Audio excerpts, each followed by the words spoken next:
Welcome to the Deep Dive. Today we're going to take a deep dive into something I know you've all been thinking about a lot lately. Yeah. Employee dignity. It's such an important topic. We've got tons of interesting sources lined up for this one. I was really impressed. We've got reports, surveys, opinions from some big names, CEOs, HR directors. We've even got a philosophical piece thrown in there. Really gets you thinking. One of the surveys actually found that a whopping 95% of companies think that Wow. building a culture of dignity is like the key to keeping your best people. Yeah. It makes sense. So it's not just some fluffy concept. This is serious business. Absolutely. Well, to help us break down all this info, we have our amazing expert speaker here. Happy to be here. So let's just jump right in. When you hear employee dignity, what does that even mean to you? Well, it does seem like a kind of broad term, Yeah. but I think that's part of what makes it so important, right? Right. It's not just about being polite at work. It goes way deeper. It's about creating a whole environment built on respect, trust, fairness. I like that. It's about recognizing that every single person has inherent worth, Yeah. making sure everyone feels safe to speak their mind, share their ideas, That makes sense. and really contribute fully. Okay, I'm already getting a much clearer picture here. Good. There was this one source I read really resonated with me. Yeah. It talked about this employee who felt so incredibly undervalued Oh, yeah, I remember that one. just because their manager wasn't giving them those regular performance reviews. Right, or communicating clearly. It just made me think, wow, sometimes those small things can really make or break someone's sense of, So, yeah, exactly, self-worth. definitely. So what happens if we just ignore employee dignity? What are the consequences? Oh, they can be huge. Yeah, Think about it. Morale plummets. People start leaving left and right because they don't feel valued. makes sense. And some reports even said there could be legal risks for Yeah. companies if they don't cultivate respect, It goes way beyond just doing the right thing. Right. It's a major business issue. Okay, so we've established that employee dignity is a big deal. For sure. But how do organizations actually put it into practice? Where do you even start? Well, luckily the sources offer some really solid advice on that. Good. Practical steps. Okay. One thing that came up a lot was regular and transparent performance appraisals. Mm-hmm. Employees got to know where they stand, how their work is being seen. Right. And then there's communication. Oh, always important. Clear channels for feedback so everyone feels heard. Yeah. And what really stood out to me? What's that? They really emphasize setting up ways to gather feedback from employees. Okay. And this is key, actually acting on it. Oh, yeah, that's huge. It's one thing to ask for feedback, right? Yeah. But if you don't do anything with it, Right. it can actually make people feel worse. Even more unheard. Exactly. It can backfire big time if it's not genuine. Okay, that makes a lot of sense. It's about showing them that you actually value their input and you're serious about building a better workplace together. I like that. Collaboration is key. So there was this one thing I found really fascinating. Oh, yeah. This whole idea of encouraging a culture of learning from mistakes. That's a good one. It seems kind of counterintuitive, It does. You'd think to create a safe space, you want to avoid mistakes altogether. Right. Yeah. But this source was saying that actually, when you encourage learning from mistakes, Yeah. it actually empowers people to take ownership and be more creative. I see where they're going with that. Yeah. So how does that actually work? Well, what's really interesting here is how that ties into this concept of psychological safety, which a lot of sources mention as a key part of dignity. Okay. It's about creating that environment where people feel safe to speak up, Right. share their ideas, even make mistakes. Without fear of getting punished. Exactly, without being humiliated or anything. If you're always walking on eggshells, Yeah. you're not going to be your most creative self. Makes sense. You're not going to be your most productive self. And that really resonates with me because I can think of times when I've held back from sharing an idea Oh, yeah. just because I was afraid of being judged or looking stupid. Oh, totally. And imagine all the missed opportunities when people are feeling like that. It's sad, really. So it's not just about protecting people from harm. No. It's about empowering them to be their best selves, Exactly. to contribute in a meaningful way. And that's where leadership comes in. Oh, good point. One of the CEOs we read about said something that really stuck with me. What was that? He said, and I'm paraphrasing here, dignity starts with management. Leaders, they have to set the tone. Right. They got to make sure that everybody It's heard. Feels heard, feels supported. I like that. It's about recognizing that every single person, no matter their position, deserves to be treated with respect. That's a powerful message. It really is. It's not just about top-down rules. No. It's about creating that culture of mutual respect Yes. that goes throughout the whole organization. Absolutely. And when you have that kind of culture, What happens? it can lead to some amazing results, not just for individuals. But for the organization as a whole. Exactly. One of the reports actually highlighted how a culture of dignity can be a huge driver. Of what? Employee well-being, talent acquisition, retention, you name it. Okay, so let's get a little more specific. Okay. What does this actually look like in action? Good question. What are some real examples of dignity in the workplace? Well, one of the HR directors we read about gave some really practical examples. Okay, I like practical. Things like using respectful language, Well, yeah. providing opportunities for growth and development, making sure compensation is fair, Right. and creating an environment where people can speak freely without fear. Those are all such great examples, and it seems so simple, right? It does, right. Like using respectful language, but it can make a huge difference in how people feel. It really can. Yeah. It's about understanding the power of our words and actions I like that. and how they contribute to the overall vibe of the workplace. Another expert we read, they talked about this idea of having an open door policy. Oh, yeah, I remember that. Where employees can just, talk to their coworkers about anything, anytime. Very cool. I love that because it shows that everyone's voice matters. Absolutely. That leadership is accessible. Approachable. Yeah. Exactly. It's a small gesture, but it can have a big impact on trust and respect. I agree. Another example I liked was, just giving employees breaks during long work days. Oh, who doesn't love a break? Like allowing them to step away, recharge. For sure. That might seem simple, but it shows that the company cares about their well-being and recognizes that they're human beings, not robots. Not machines. I love that. It's about treating people with empathy and understanding. It's about recognizing that we all have lives outside of work. For sure. And that, our well-being is so important for us to be able to show up as our best selves. What's so cool here is how all these seemingly small things can add up to create this totally different work environment. Absolutely. It's not always about the big dramatic changes. It's about weaving dignity into the everyday fabric of the organization. I like that metaphor. Day in and day out. One of the sources, a co-founder of a company, actually said there's no one-size-fits-all approach to this. Oh, that's interesting. He said it's up to each organization to find the best way to build their own culture around dignity. Okay. And that's got to involve all the employees. Totally. Makes sense. So this brings us to this really important question. What's that? How do you actually promote dignity in the workplace? It's one thing to talk about it. Yeah. It's another thing to actually do it. Right. And one of the CEOs we talked about shared some insightful practices that their company uses. Oh, tell me more. They actually do regular surveys. Okay. They hold town hall meetings. They do focus groups with their teams. Wow, they're really going for it. To get employee input. And then get this. Yeah. They actually use that feedback To make improvements. to make real improvements. Yeah. It's a fantastic example of actually giving employees a voice and making them feel heard. I can just imagine how good that must feel as an employee. Oh, for sure. To feel that empowered. And they also prioritize creating a culture of innovation, which I love. Oh, yeah. Tell me more. They give employees the freedom to experiment, to innovate on new ideas. So it sounds like they figured out that fostering dignity isn't just about protecting people. No. It's about unlocking their potential. That's a great way to put it. Yeah. It all starts with a commitment to dignity, really. One of the sources we looked at had this really, really powerful case study. Oh, yeah. It really showed what can happen when employee dignity gets ignored. It was the one where the employee ended up quitting. Right? Exactly, yeah. They resigned. Yeah. And it was because of how they were being treated, which was just awful. Awful. Yeah. It just highlighted how these seemingly little things can just chip away at someone's sense of dignity. Over time. Like day after day. So what were the specifics in this case? Well, this employee, they felt totally undervalued.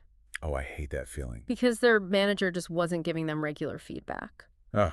Or being clear about their performance. Exactly. And then when they finally tried to talk to their manager about it, What happened? the manager just dismissed them completely. Oh, no. Made them feel like they were overreacting. Like your concerns weren't valid. Exactly. Like they didn't matter. It's almost like the manager wasn't even really listening. You got it, and it just gets worse. There's more.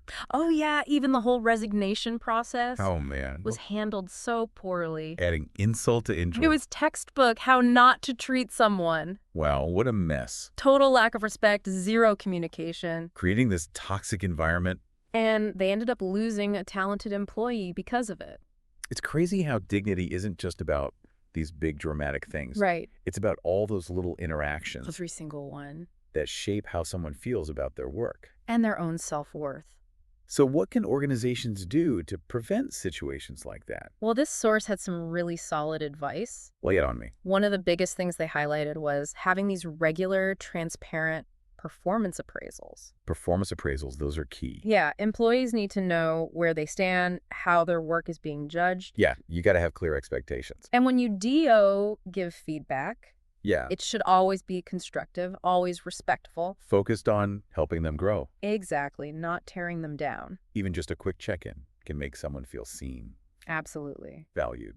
Another important thing, clear communication channels Oh, that's so important. between management, HR, employees. So everyone's on the same page. Exactly. Yeah. And it makes sure that employee concerns are actually addressed. Yeah. In a timely manner. Yeah, with compassion. So it's all about building a culture where people feel comfortable speaking up. Absolutely. And knowing that they'll be heard. Yeah, that their voice actually matters. The source also talked a lot about having these flexible, considerate exit plans. Exit plan. Yeah, like when an employee decides to leave, Yeah. companies should be willing to negotiate to accommodate reasonable requests about their timeline. Even when they're leaving. Especially when they're leaving, it shows respect. Right, even during that transition. Exactly. You want to leave on good terms. Makes sense. And of course, we can't forget about fair and transparent compensation. Oh, the money stuff. People need to be paid what they're worth. Yeah, that seems obvious. And if there are any deductions, Yeah. it should be crystal clear why and justified. You'd be surprised how many companies mess that up. It all boils down to trust and respect, really. Trust is so fragile. If employees feel like they're being treated unfairly or Right. like information is being kept from them, it just destroys trust, damages the whole culture. Absolutely. And speaking of feedback, Yes. one recommendation that really stood out to me was about actively encouraging employee feedback. Oh, yeah. That's so important. Like actually asking for it. And making it easy. So not just waiting for complaints. Exactly. This could be through surveys, Okay. suggestion boxes, or just making it clear that people can share their thoughts with their managers. Yeah, create that open dialogue. But here's the thing. What's that? Gathering feedback is only useful if you're actually going to do something with it. Oh, right. It can't just be for show. Organizations have to actually listen to what their employees are saying. And make changes. Exactly, based on what they're hearing. I love that. It's like shared ownership. Yeah. Empowering employees to shape the workplace. And that's where leadership comes in yet again. They have such an important role. They have to set the tone, create a culture where feedback is valued. Nice and acted upon. Exactly. And they have to model respectful behavior themselves. Lead by example. One expert even suggested that leadership training could be really helpful Oh, interesting. to help managers develop the skills they need to promote dignity. What kind of skills? Things like effective communication, conflict resolution, Oh, yeah. That's important. and how to build a respectful culture. So it's an investment. It is. Investing in leadership is investing in the whole organization. It seems like fostering a culture of dignity goes beyond just policies and programs. It's deeper than that. It's a whole mindset shift. Exactly. You got to move away from that culture of fear and control Yeah, I've worked in places like that. Not fun. and move towards a culture of trust, respect, and empowerment. That sounds much better. One of the co-founders we read about talked about this vision of a workplace Oh, tell me. where there's this optimistic culture, I like optimistic. where everyone feels safe, valued, respected, That's the dream. where everyone can actually thrive. And reach their full potential. Exactly. It's beautiful. It's a beautiful vision, and dignity is a core part of it. But what about us as individuals? You know, it's easy to focus on the company, the leaders, Yeah. but we all have a part to play, right? Absolutely. We can't just sit back and wait for management to create a respectful workplace. We have to take responsibility, too. Exactly. Each of us shapes the culture. So what can we do? Well, one of the sources had a great list of ways individuals can show respect. Oh, like what? Things like active listening, being authentic, honest. Oh, okay, what is that? Supporting your colleagues, celebrating successes, Yes. using respectful language, and calling out bad behavior when you see it. Oh, that last one can be tough. It can be, but it's important. So it's about being mindful of how our actions affect others. And treating everyone with the same level of respect that we want for ourselves. Like the golden rule. Exactly. So we create this ripple effect of kindness and respect. Spreading throughout the whole organization. And even small actions can make a big difference. Absolutely. A smile, a kind word, a gesture of support. It all adds up. It really does. It shows people that they're valued and appreciated. And one expert actually pointed out that happy, healthy employees, they create a better work environment. Of course. They're more productive, more engaged. A win-win for everyone. So when employees feel respected and valued, they're more likely to stick around. They're more committed to the company's success. They want to see the company succeed. Okay, we've covered a lot. We have. Well, let's zoom out for a second. Okay.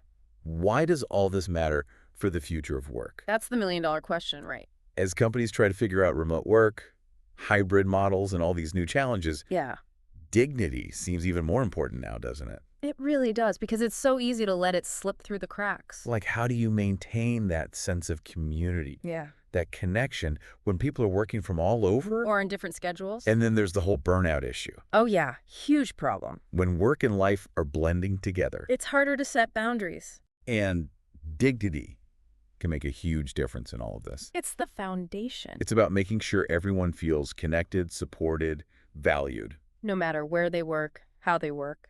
One expert talked about making sure all employees have equal access to opportunities. Oh, yeah, that's so important. For growth and development. Regardless of location or work arrangement. It's about creating a level playing field. Giving everyone a fair shot. So everyone has the chance to thrive. And it goes beyond just professional stuff, too. What do you mean? It's about feeling included, valued, having a voice in decisions. That affect them. And knowing that their well-being matters. It's about creating a workplace where everyone can contribute in a meaningful way. And where dignity isn't just an afterthought. It's baked into the culture. It's the air they breathe. This has been such a great conversation. I've enjoyed it. But before we wrap up, I want to leave our listener with something to think about. Okay, I like it. We've talked a lot about valuing individual worth. So how can organizations actually do that better?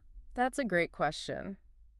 It really makes you think about how to go beyond just, saying nice things. Right. And actually create a workplace where everyone feels seen and appreciated. Yeah. Where they feel empowered to contribute their own unique talents. I like that. Their own perspectives. So bringing it all back to our listener. Yeah. Why should they care about employee dignity? It's a good question. Like, what does it actually mean for them? Well, I think what we've seen in this deep dive Yeah. is that employee dignity isn't just some, feel-good concept. Right. It's not just fluffy stuff. It's really essential for your own well-being, for the company's success. Makes sense. And for the future of work. The future of work, that's a big one. When employees feel valued, respected, they're more engaged, they're more productive, they come up with more innovative ideas. That's what we want. They're less likely to burn out. Yeah, burnout is a real problem. Or to leave the company. Nobody wants that. And they're more likely to contribute to a really positive and thriving work environment. It's all connected. It really is. So it's about creating that work environment where everyone can be their best selves. Exactly. Reach their full potential. And recognizing that dignity is a basic human right. Yeah. That should be upheld in every single workplace. That's a powerful statement. It is. Well, to our listener out there, yes, we hope this deep dive has given you a better understanding of what employee dignity really means. And why it matters. We've covered so much. You talked about definitions, real-world examples, what happens when dignity gets ignored, the consequences, practical ways to promote it. So many good takeaways. And we talked about the important roles of leadership and individual employees.